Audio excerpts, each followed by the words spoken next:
Well, here we are. The Dark Tower looms large over us.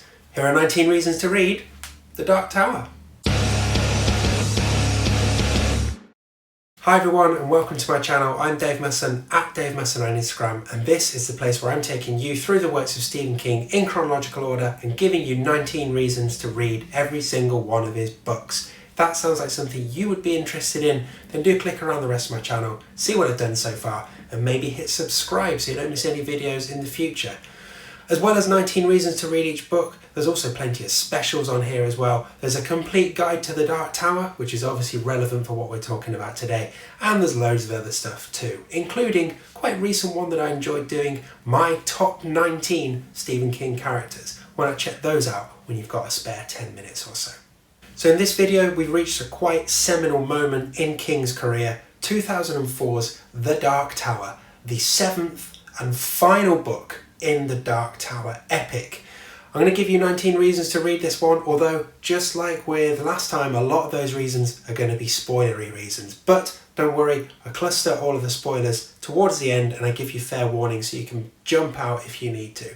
But I reckon there might even be more spoilers in this one than there were last time out with Song of Susanna. I guess we'll just have to see. Anyway, we've come this far, let's do it, shall we? Here are 19 reasons to read and finish The Dark Tower. Okay, this sounds obvious, but this is the final book of the Dark Tower story. It's the final book of Roland's tale.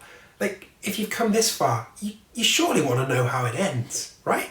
So, the publication of this book on the 21st of September 2004, King's birthday, marked the start of a wild few weeks for King, because not only did he finish this epic quest he'd started back as a teenager, really, when he first had the idea, but just a few weeks after this was published, his beloved Boston Red Sox won their first World Series since 1918, ridding themselves of the curse of the Bambino and causing wild celebrations across New England. What a crazy few weeks for the guy.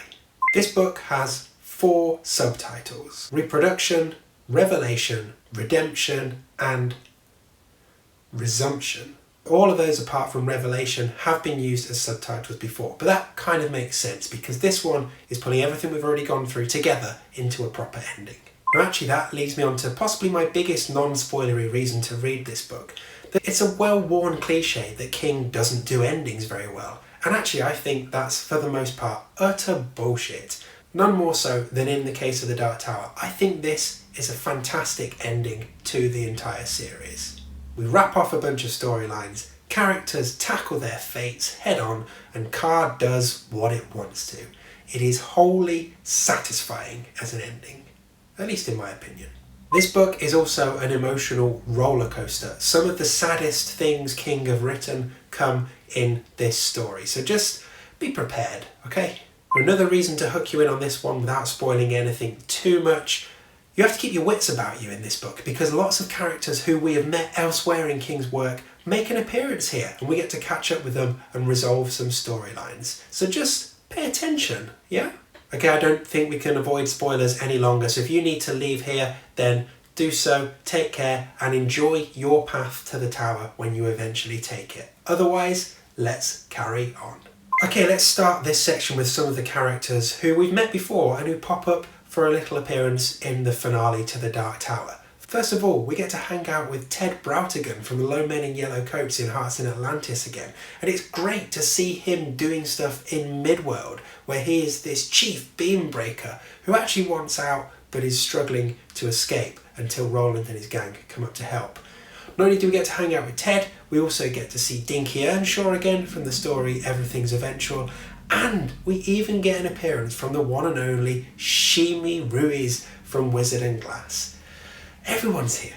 Well, not everyone, but lots of people. We also get to see old Randy Flagg, who gets eaten by a giant demon spider baby. Oh yeah, the giant demon spider baby. That is Mordred, the child of Susanna and Roland and the Crimson King and Mia, who Mia gives birth to and then is promptly eaten by Mordred. Some kid's just so fucking ungrateful.